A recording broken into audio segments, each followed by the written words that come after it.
Hey everyone, welcome. Today we are going to be talking about how to keep your dog healthy with nutrition, what the different dog diets are, and how you can implement them into your life. We're also going to talk about little tips that you can use. If you're not there, if you're not ready to overhaul your dog's entire diet, little things you can do to really increase their nutrition and make them healthier and help them live longer. Things you can do to really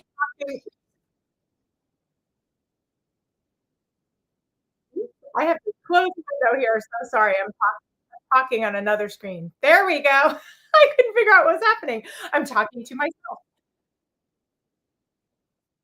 Okay, just one more second. I'm having tech issues. 1 second. There we go. Okay, I think I solved it.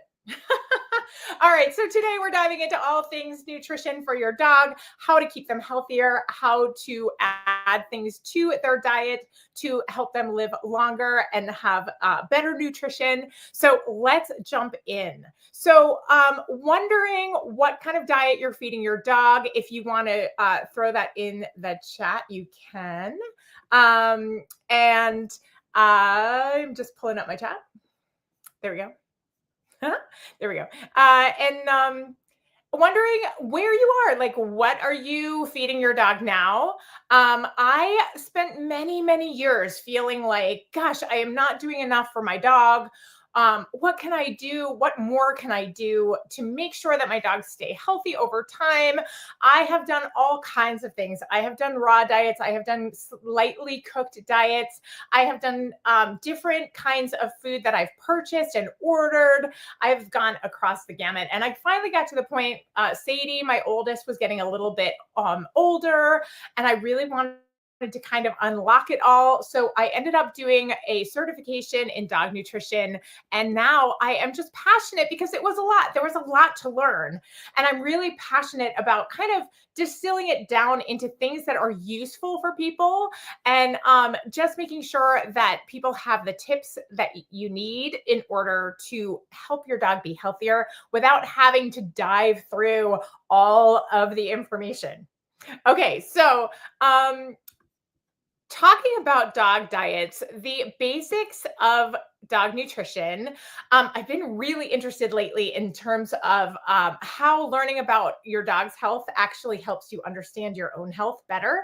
So, just like us, they need protein, they need healthy fats, they need carbohydrates, and they need vitamins and minerals. So, our goal is really to make sure that they're getting what they need because that's all they get. Like, I used to always say that about myself.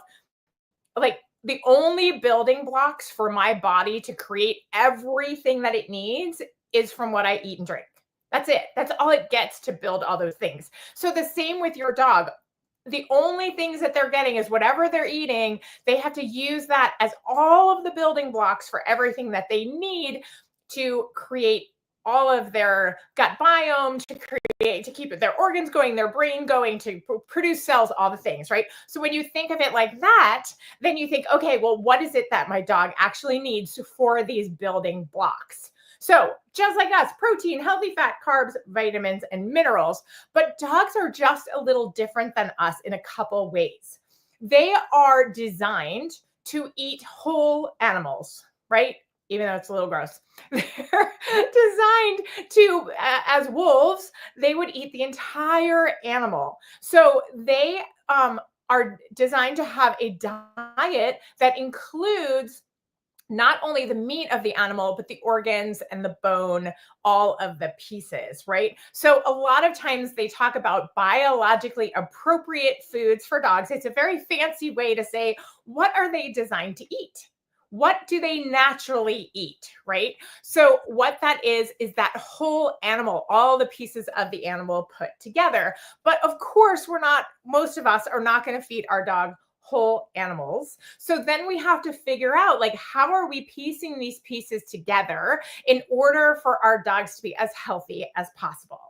So, one of the things that people don't realize is that dogs are designed to eat normal regular food, just like we are, right? They're designed to eat meats. They do not actually need as many carbohydrates as we do to run their body. They're not really designed to run on carbs, but they very much need healthy fats, and they need all of their vitamins and minerals. So a lot of times people will transfer from commercial food, and we'll talk about, if you want to stay with commercial food, there are ways to keep your dog healthier.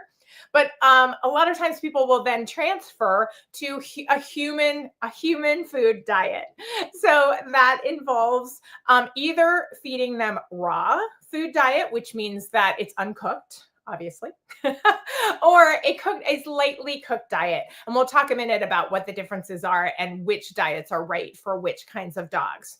But as you're thinking about feeding your dog human food, you'd need to know that there are actually quite a few things, about 17 common human foods that dogs can't eat. And some of them are very, very toxic for them. So, actually, if you want the list, let me see. I have it right here. You guys can, here it is. So if you just go to this link, you can get it for free. It's just a printable list that you put on your refrigerator. I just made it so that everyone in your family would know like what not to give your dog. It's just good to have around. They're really highly allergic to things like grapes and raisins. You may have heard that before. They're not great with avocados. There's just a few things that that dogs don't do well with. They're really, really bad. Very toxic is xylitol, which is something that's in like sugar-free foods. Like there are a few things you might not have thought of. So if you want to grab that printable, you can grab it there. We have a few different types of diets that you can use for your dog. The first one, sort of the most aligned with the natural canine diet, is a raw diet, right? So it's more natural. It will have more of the things that they would normally eat in the wild. It definitely can help with digestion. I've had so many people who are having many, many issues with store-bought foods, with digestion, with allergies, things like that. If that's going on with your dog, considering a raw diet is a really good idea. It's just so much closer to what they actually need to run their body. And a lot of times dogs get allergic to the chemicals that they're eating every day in the kibble. So if you want to go raw, it is an amazing way to feed your dog. It does take a little bit of work. You have to sort of put that diet together, because you're not going to feed your dog, like I was saying, the whole animal. You need to have organs in there, and you need to have bone in there, and meat as well as the healthy fats. So there are some sort of balancing tricks that you have to do when you're feeding raw. There's a little bit of a safety concern in terms of you have to just make sure that the raw meat is not contaminating your kitchen, that kind of thing. I do have, where do I have it? I have some feeding recipes here. That is a blog post that I wrote that has some recipes. And if you want to attempt that, it's amazing. It's so great for your dog. You just have to kind of get some education on what you're going to put in the meals. Another thing that I started doing, so I was feeding raw for a long time and putting all my meals together, but I started to use Viva Raw, which is a food that actually is incredible. The owners are so cool. They're a young couple, and they are working really hard to create that same diet, have all the bone and the organs and all the things in the food in the right amounts, so that your dogs are getting exactly what they need. And they're also careful about sourcing their proteins from really good places, good farms where animals are treated humanely. So I'm very passionate about that. So I love them for that. So I actually have one of my dogs on Viva Raw. I actually have, if you guys are interested in Viva Raw, I have a lot of links for you guys today. I have this one. Yeah. If you go here, you can get it 20% off. So they deliver it to your house. It's frozen. It's really convenient. I was loving like creating the raw food for a long time, but then I got so busy and I was like, oh, this is so convenient. So if you're looking for like a convenient raw food for your dog, that's the one I recommend, and you can grab it for 20% off there. Then so the whole raw food diet world, and then we have our cooked food diets. So cooked food diets are easier to digest. So once food is cooked, it breaks it down a little bit so that it's easier to digest for us and for animals as well. And so if you have a dog that has some stomach issues, I have one of my dogs, Sadie, does have issues with digestion. She's just has more of a sensitive stomach. So I actually like to feed her lightly cooked meals, which was turning into a hilarious full-time job because I was doing raw food for Tessa and lightly cooked food for Sadie. But there are also brands that you can use for that as well. There are several good ones. One that comes to mind is Farmer's Dog. I don't have the link for that, but just Google Farmer's Dog. That's cooked food. I have fed Sadie that at times, and that's very convenient. Or you can use the recipes on back to my recipe link here. Here we go. The recipes here. There are some of the cooked food recipes that I used when I was cooking for Sadie are there. So you can grab the recipes there if you want to dive in. It's really kind of cool. Like if you are into it and you want to take the time to create their food, you know every single thing that's in there, you know where it came from, and of course it's less expensive. So these delivery services are so convenient, but of course they're more expensive than just going to the store, buying the things. And you know, the lightly cooked food, it's meat, it's organs. I have an amazing farmer's market near me. I'm really lucky. And I have a farmer, Axel. He's so cool. And I get my liver from him and I feed that to my dogs. So you can kind of source everything yourself if you like that and put it together. Really great to put, we're going to talk about this in a minute, but great to put vegetables into their food as well. It's really good fiber for them. Dogs need fiber just like we do. And a lot of foods are lacking in fiber if you're buying food from the store. So what you do is you throw them in the blender. You can put basically almost anything in there. Just grab my 17 things list. I am the queen of links today. Grab the 17 things list. Don't put any of that stuff in there. Other than that, you can put pretty much anything like leftover veggies, whatever. Just make sure they don't have like a ton of salt on them or anything like that. They're not seasoned, but throw them in the blender. I put celery in there because that's really fibrous. That's really great for Sadie. She's a little bit older. And you just throw it on your food, right? You just throw it in there. So it's cool when you're cooking your own food. You can use your leftovers. I've often used like some chicken that was left over from dinner. I rinse it. I rinse off any salt or extra anything on it, and I throw it in and make a meal for my girls. So so that's just a great way to do it. If you're into that, then I would say go for it. If you want to do it and you feel like it's a lot, then go for the try out the delivery services. Like I said, Farmer's Dog is great. Some of them aren't as good. So we look at the ingredients and we'll talk about that in just a second. Okay, so then we have this next category of convenience, which is a lot of companies or certain companies are coming out with air dried food. So they're taking the raw diet and then they're air drying it. So it comes out like a kibble. So that's really great. It's great if you're traveling a lot, if you're, really just need that convenience. There are a couple good ones. One of the ones that I really love is Sundays. But it is expensive. It really is tricky with the price, but I have a link where you can get 20% on that as well. But I have to say, like, I was doing it for a while. It got a little expensive, but if you can do it, it's a great food. It could be something where you just have it for when you're traveling or you need it like to be convenient, or it can be a topper so that it won't be as expensive. You can put it on top of something else. It gives more nutrients.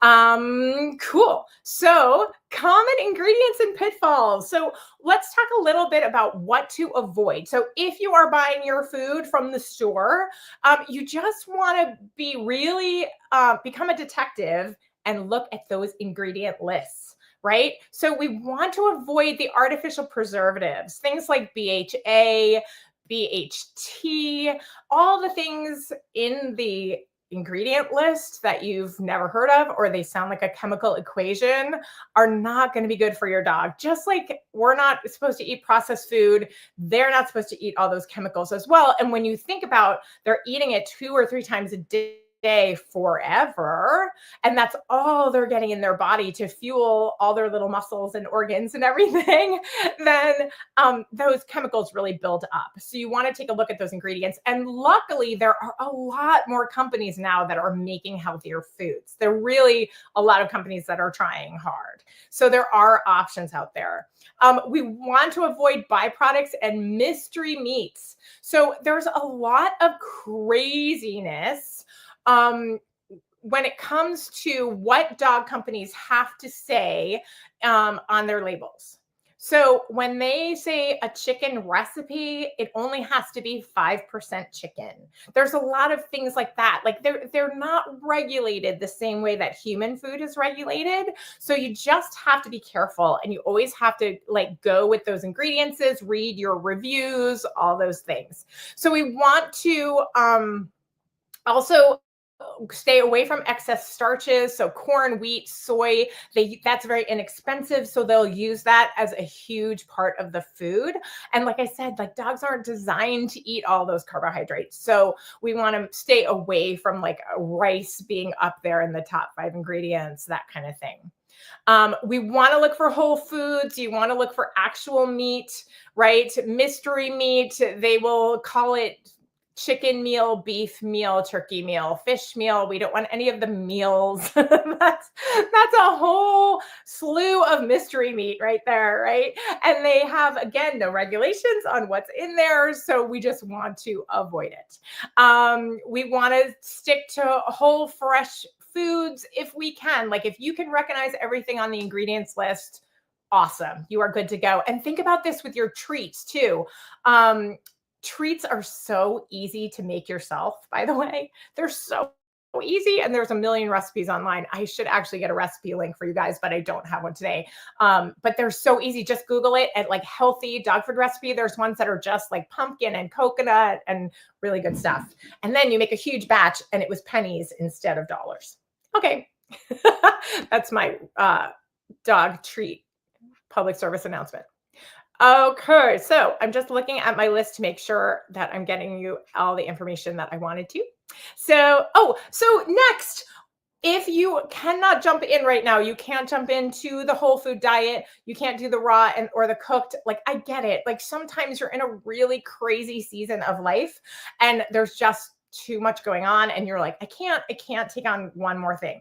Well, there's also great foods that you can add to whatever you're feeding your dog that are superfoods for them. I'm sure you've heard of superfoods for humans. There are superfoods for dogs as well. And there are some things that are great to put on top of their meal.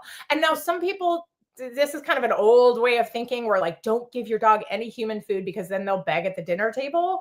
Well, that's because they don't have the nutrients that they need, right? They're saying, please give me that chicken. I need it so badly.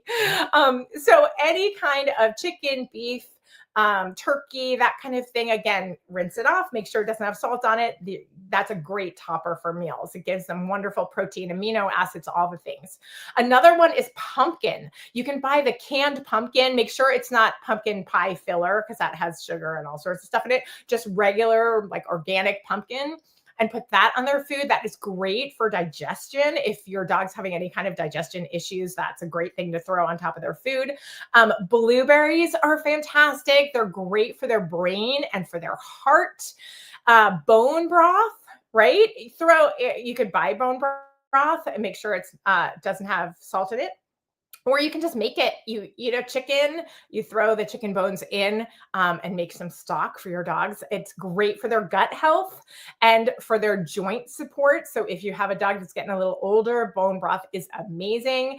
Chia seeds, flax seeds are great for omega-3s. So that's our healthy fat, right? So we might be missing our healthy fat. We're giving our dogs some meat. We're giving them maybe even some liver, which is the best organ you can give, by the way. That's the most nutritious organ of all of them. So if you're going to add a little organ, definitely go for liver. They do have freeze-dried liver treats as well, but they're expensive. So like I said, I go to my farmer and I get it. And it's pretty gross, I have to tell you. But I do cut it up and put it on their food. That's what dog moms do, right? Dog parents are not kidding around.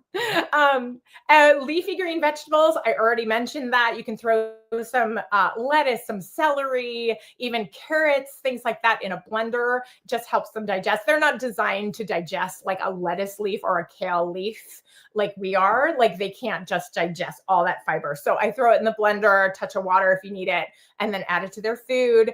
And turmeric. You might have heard of turmeric. It's a huge thing with humans, but turmeric is great anti-inflammatory for them. And if they are feeding kibble, that can cause a lot of inflammation. So turmeric is a great addition.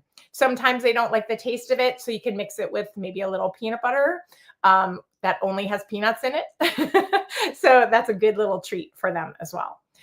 Introducing new foods, you want to go one at a time, right? So you don't want to today just grab pumpkin and grab flax seeds and grab bone broth and put it all in, even though that would be an amazing meal for your dog. You want to go one at a time and then do one for like a week at a time. Look for sensitivities, look for allergies, and just make sure that it isn't something your dog is having a reaction to. Okay, so just to review, we have our raw feeding. If you're interested in that and you want to get some delivered to your house, I have to find it. Where'd it go? There it is. That's the link for Viva Raw. That's what I use for Tessa, and it's wonderful. If you want to cook your own cooked food, then you can get some recipes here on a blog post that I wrote. If you want some freeze-dried kibble, Sundays is a recommendation. There are lots of other ones. You can Google it and just make sure their ingredients are really clean. If you want your 17 human foods that you cannot feed your dogs, it's just a little printable. You can put it on your fridge. Your whole family will know what food's not. Now that you'll be adding a little bit of human food into their meals, or going all the way and doing complete human food in their meals, then you can see there which foods they are not supposed to eat. Okay, so let me know if you have any questions. I am, as you can see, super passionate about this. I'm so excited about it. And I love that I now am at a place where I can take the time to share it with all of you guys, with our whole community. I will be doing more lessons on this kind of thing about natural care for your dogs, things you can do for longevity. I am focused on keeping my dogs alive forever. I'm totally convinced that that's possible. So if you're with me, just stay tuned. I'll keep letting you know when I'm going live. I'm going to be going live every Thursday and maybe Tuesdays as well. I'm trying to open up a little time on Tuesday to be live with you guys on Tuesdays also. So if you don't have our free puppy course, if you're a puppy owner, I'll just give you one more link because we're doing so many links today. Where are my links? I have a totally free puppy course, 21-day video course. If you want that, if you have a puppy, you can grab that for free, because I want all the puppies to get trained and no dogs to be ever brought to shelters. So that's my two big missions: keeping dogs out of shelters and keeping our dogs healthy and happy with natural methods and natural care. All right, guys, so glad you joined me. If you're watching on the replay, just throw your questions in the comments. I will check back and answer them for you. And if you're new to Dogology, then go ahead and like our channel so that you'll see all of our posts and our live announcements and all the good things. All right, guys, hope you're great. Hope your dog is great. Reach out if you have any questions. All right, see you guys next week.